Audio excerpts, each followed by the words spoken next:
शहर को राख कर डाला।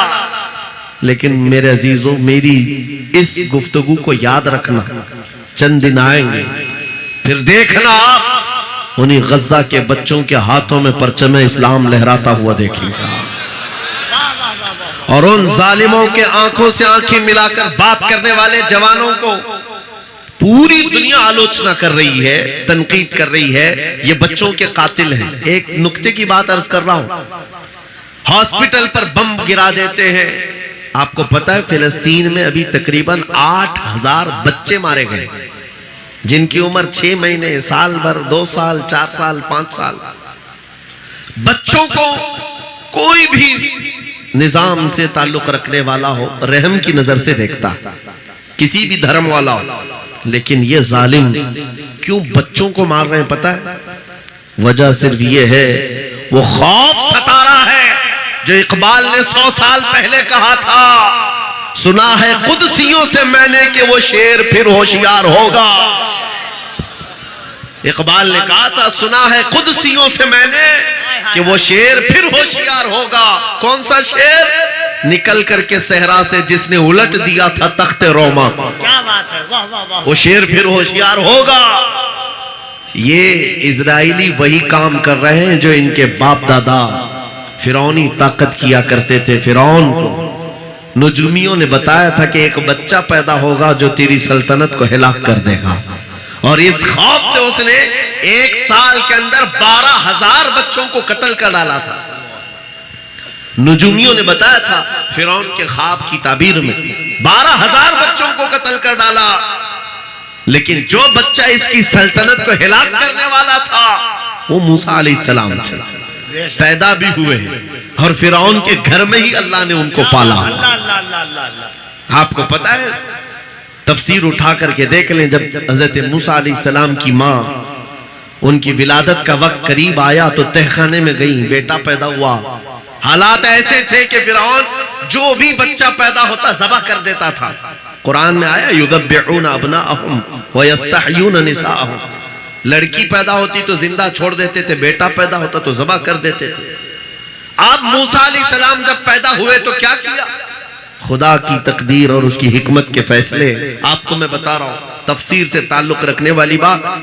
अल्लाह ताला ने मूसा अलैहिस्सलाम की माँ के दिल में ये बात डाला कि एक लकड़ी के संदूक में इनको रख करके दरिया में बहा दो। और रबतना अला कुल, अल्लाह ताला फरमाता है कि हमने उनके दिल को बांध दिया, मजबूत किया। किसको? हजरत मूसा की माँ को। उन्होंने एक संदूक में मूसा अलैहिस्सलाम को रखा और दरिया में बहा दिया। मूसा अलैहिस्सलाम की बड़ी बहन बहते हुए संदूक का पीछा करते हुए जा रही थी, देख रही थी कहां गया है संदूक। सीधे फिरौन के बागीचे के किनारे जाकर लग गए। फिरौन की औलाद नहीं थी, फिरौन की बीवी वो बागीचे में टहलने आई थी, देखा एक संदूक आकर लगा है, गुलाब जैसा हसीन बच्चा है, उठा लिया, प्यार किया और लेकर के आई।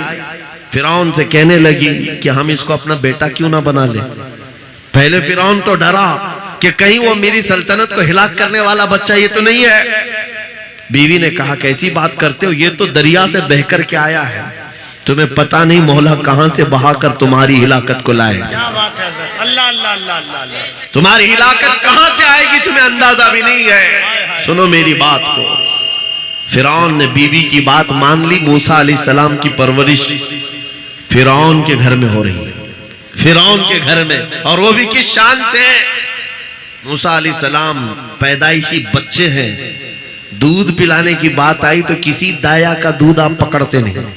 मूसा अलैहिस्सलाम की बहन भी वहां खड़ी सब देख रही थी।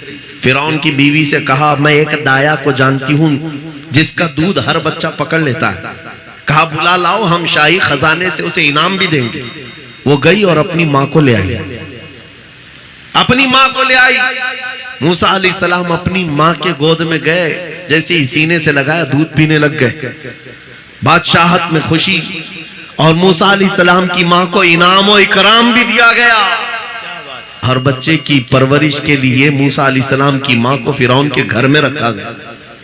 तुम्हें पता है रब तबारक व तआला की हिकमत के फैसले। वमकरू वमकर अल्लाह वल्लाहु खैरुल माकिरीन। मेरा रब फरमाता है काफिर मंसूबा बनाते हैं और अल्लाह खुफिया तदबीर करता है, और रब की खुफिया तदबीर गालिब आती है। मूसा अलैहिस्सलाम जवान हुए फिरौन के घर में, फिरौन के घर में जवान हुए। उसके बाद फिर आपने जब अपनी नबूवत के बाद दावत हक पेश की तो फिरौन जानी दुश्मन हुआ। उसके बाद जो हालात हुए आपको पता है। फिरौन मूसा अलैहिस्सलाम को मारने के लिए पूरी फौज लेकर पीछे निकला। मूसा अलैहिस्सलाम समंदर में चल करके आगे गए, रास्ते आपके लिए खुल गए। फिरौन भी उसी रास्ते पर आया। अल्लाह फरमाता है कि हमने समंदरों को मिला दिया, गर्क कर दिया फिरौन को। एक छोटी सी तारीख में आपको बता रहा हूं, 12,000 बच्चों का कत्ल किया इस डर से कि मुझे हिलाक करने वाला बच्चा ना पैदा हो। लेकिन जो बच्चा तेरी सल्तनत को हिलाक करने वाला था वो तेरी नाक के नीचे परवरिश पा रहा था। आज इन जालिमों ने गद्दा के हजारों बच्चों को सिर्फ इसलिए मारा है कि ये बड़े होकर के मुजाहिद ना बन जाए, ये बड़े होकर के हमें आंख दिखाने वाले ना बन जाए। और बाज़ाब्ता स्टेटमेंट में ये कहते भी हैं इन बच्चों को कत्ल करने से हमें कोई खौफ नहीं, कोई आपत्ति नहीं है, कोई तकलीफ नहीं है, इसलिए कि बड़े होकर के ये हमें आंख दिखाने वाले बनेंगे। ये डर तुम्हारा बता रहा है कई हजार बच्चों को भी तुम कत्ल कर लो, लेकिन तुम अल्लाह की उस हिकमत से गाफिल हो। जालिमो, वो अनकरीब पैदा होगा जिसको दुनिया सलाहुद्दीन कहती है, वो अनकरीब होगा। मेरे अजीजों, आज के नौजवानों से मैं ये कहता हूं, तुम्हारे दौर में भी ये डरा सहमा हुआ जो माहौल है लोग बनाने की कोशिश कर रहे हैं, अभी देखना और हालात खराब किए जाएंगे। हमारी हुकूमत आएगी तो मस्जिदों को तोड़ डालेंगे, मदरसों को तोड़ डालेंगे। इन जालिमों को लगता है तुम्हारे सारे बिल्डोजर में ही ताकत है। क्या बात है, सिर्फ ताकत इसी का नाम है। राज मिल जाए, तख्त मिल जाए, उस वक्त कुछ लोगों के ऊपर जुल्म करना आसान है, जिस तरह चंगेज ने भी किया, हलाकू ने भी किया, बड़े बड़े जालिमों ने किया है, और उनका हशर भी तुम्हें मालूम होना चाहिए। इंशाअल्लाह वो वक्त आएगा जब खसो खाशात की तरह तुम बहा दिए जाओगे, अखबारों में तुम्हारा नाम तक न होगा। और अगर कुछ बाकी रहेगा तो क्या रहेगा? न घबराओ मुसलमानों, अभी खुदा की शान बाकी है, अभी इस्लाम जिंदा है, कुरान बाकी है। ये जालिम काफिर क्या समझते हैं जो रोज हमसे उलझते हैं? अरे अभी करबला का आखिरी मैदान बाकी है। नारे तकबीर, नारे रिसालत, मुहाफिज़े नामूसे रिसालत, मसलके आला हजरत। नौजवानों, इस यकीन के साथ और ईमान के साथ अपनी जिंदगी को आगे बढ़ाओ। खुदारा मैं तुमसे कहता हूं, अगले दिनों के बाद जब तुम्हारे इम्तिहान का वक्त आएगा, हर उस्ताद अपने बच्चे को इम्तिहान की तैयारी करा रहा होता है। बेटा सवालात ऐसे आएंगे, टाइम इतना होगा, स्क्वाड भी होंगे, चेक करने वाले एग्जाम हॉल में बार बार आएंगे, तुम्हें देखेंगे। उस वक्त तुम खौफ से अपने हाथ में कपकपी नहीं पैदा करना, दिल को जमाना और अपना इम्तिहान मुकम्मल करना। यह हर उस्ताद अपने बच्चों को तरकीन करता रहता है। अजीज़ान गिरामी वक़ार, इस मिंबरे नूर से मैं आपको इस बात की तलकीन करके जाता हूं, इम्तिहान की घड़ी अनकरीब आने वाली है आपके साथ भी। और जो इम्तिहान तुम्हारा होगा वो इस्तिकामत का इम्तिहान होगा, तुम्हारे ईमान पर जमे रहने का, तुम्हारे डटे रहने का इम्तिहान होगा। देखना बहुत सारे पार्टी बदल लेंगे, बहुत सारे मसलहतों के पर्दों में छुप जाएंगे, बहुत सारे लोग किसी की धोती में पना ले रहे होंगे, कोई किसी की साड़ी में पना ले रहा होगा, लेकिन जो आशिक़ मुस्तफा है वो बढ़ चढ़ करके ये ऐलान कर रहा होगा, अपना सब कुछ गुंबद खजरा कल भी था और मेरे नबी से मेरा रिश्ता कल भी था। बस इस बात के साथ तुम्हें जमे रहना है, यकीन के साथ, एतमाद के साथ। अज़ीज़ान गिरामी वक़ार, कौन सी ऐसी ताकत है, कौन सी ऐसी कुव्वत है जिसने इस्लाम को खत्म किया या खत्म करने की ताकत रखती है? अल्लाह करीम जल्ल शानुहु खुद कुरान पाक में फरमाता है, युरीदूना लियुत्फिऊ नूरल्लाहि बिअफ़वाहिहिम व यअबल्लाहु इल्ला अन युतिम्मा नूरहु। अल्लाह फरमाता है ये जालिम अपने मुंह के फूंकों से इस्लाम के चिराग को बुझाना चाहते हैं और अल्लाह तबारक व तआला इस चिराग को मुकम्मल करके रहेगा। दीन इस्लाम, अभी आप सुन रहे थे इस्लाम था, इस्लाम है, इसके साथ कुछ नहीं होना है, आपका इम्तिहान होना है। हमारे मरने के बाद अल्लाह ताला इस दीन की हिफाजत के लिए औरों को पैदा करेगा। वो कादिर मुतलक चाहे तो सख्त जानी दुश्मनों से भी ईमान वाले पैदा कर सकता है। हाँ, ये बात याद रखिए आप। ततारी जिन्होंने बगदाद को हिलाक करके रखा था, रब तबारक व तआला ने उन्हीं के सीनों में ईमान की दौलत दी और वो मुहाफिज इस्लाम बन गए। हमारे दौर में भी जितने आतंक मचा रहे हैं, कल इनके बच्चे ये नारा लगाएंगे इस्लाम था, इस्लाम है, इस्लाम रहेगा। हाँ, जितने आतंकवादी हैं सब नारा लगाएंगे इंशाअल्लाह। आप इंतजार करें इस बात का, लेकिन तुम अपने इम्तिहान में जमे रहो, डटे रहो। अगर तुमने नबी पाक सल्लल्लाहु अलैहि वसल्लम के इस दीन के साथ, इस शरीयत के साथ नाइंसाफी की, तो कल मेरे आका को क्या जवाब दोगे? कल मैदान क़यामत में तुम्हें खड़े होना है, हुजूर पाक सल्लल्लाहु तआला अलैहि वसल्लम की बारगाह में जवाब देना है। अगर मेरे आका ने पूछ लिया कि जिस वक्त मेरी शरीयत पर हमले हो रहे थे, जिस वक्त मेरे दीन को कुत्ते नोचने की कोशिश कर रहे थे, ऐ नौजवान बता तू मेरी सुन्नतों के साथ कितना अमल कर रहा था, तुम क्या जवाब दोगे? आका मैं आपकी दाढ़ियां निकाल करके गटर नालियों में फेंकता था, मैं यहूदियों और ईसाइयों के तरीकों पर चलता था, क्या तुम नबी पाक को यह जवाब दोगे? आका रात भर में गाने सुन करके सोता था, सुबह फजर की नमाज कज़ा करता था, ये जवाब दोगे? क्या जवाब दोगे?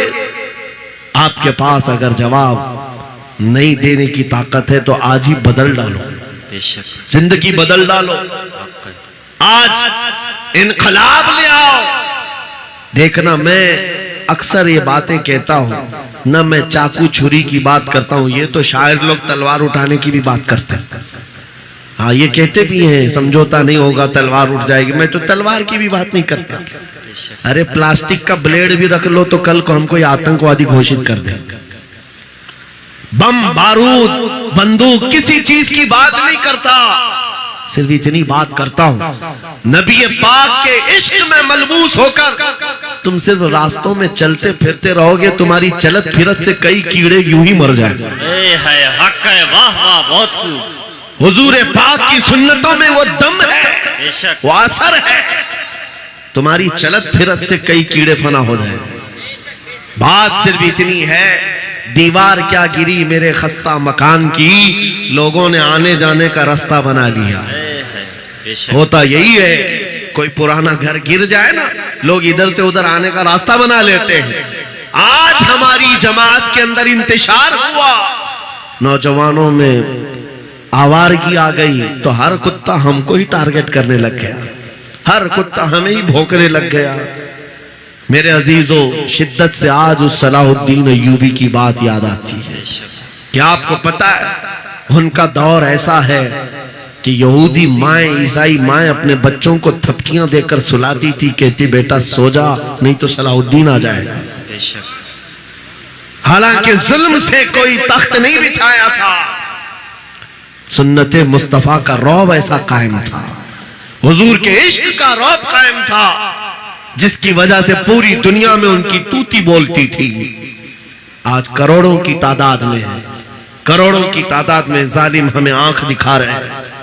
हमारे बच्चों का कत्ले आम, हमारी औरतों की इज्जतें नीलाम, हमारी गर्दनों पर राज, और बगैर किसी खौफ के शायर इस्लाम पर भौंकना आज की आदत सी बन गई।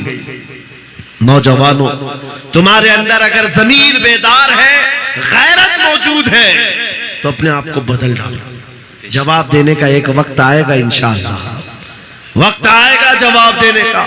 लेकिन पहले मैं आपसे सिर्फ इतनी इल्तिमास करता हूं कि अपने आप को बदल लो। कल को हमारे पास फख्र होगा, फख्र के साथ किसी मैदान में उतरेंगे, वो तुम्हारे होलियों को ऊपर से नीचे देखते रहे और पूछते रहे कौन सी मखलूक है, ये कहां से आई हुई जमात है? तो हम सीना तान करके कहेंगे ये मोहम्मद अरबी के शेरों की जमात है वक्त। आज क्या हम दिखाएं लोगों को? गुटखा खाने वाले लोग दिखाएंगे। अल्लाह अकबर, अल्लाह अकबर। हम नौजवानों को बालियां पहने हुए, हाथों में चूड़ियां पहने हुए, चोटियां डाले हुए, जीन्स फटी हुई, अल्लाह अल्लाह, और बालों में दाढ़ियों में डिजाइन किए हुए ये नौजवान ला करके हम खड़ा करेंगे। मेरे अजीजों, दुनिया के ऊपर अगर हैबत तारी होती है तो सिर्फ आशिकाने मुस्तफा से होती है, हुजूर के गुलामों से होती है। आज से 3 साल पहले पैरों से माजूर एक खादिम हुसैन ललकारता था, है हक है, व्हील चेयर पर बैठ करके ललकारता था। अरे सफेद दाढ़ी हो चुकी, उम्र काफी है, सफेद दाढ़ी, पैरों में माजूरी, लेकिन पूरी दुनिया में ऐसी हैबत तारी कि यूरोप की जमीन भी हिलती नजर आए।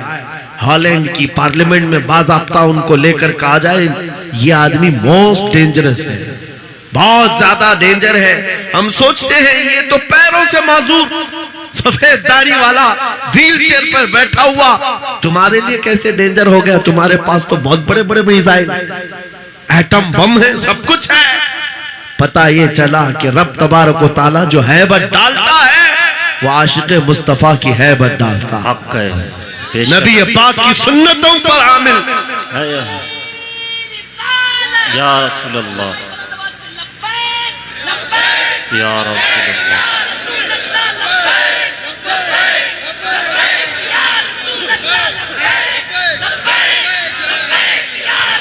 सैयदना उमर इब्ने खत्ताब रज़ियल्लाहु ताला अन्हु का दौर है। सहाबा इकराम एक इलाके को फतह करते हैं, वहां का जो गवर्नर था, वहां का जो सुल्तान था, वो गिरफ्तार हो गया, दूसरे मजहब से ताल्लुक रखता था और उसने तलवार उठाई थी, इनके खिलाफ कैद हो गया।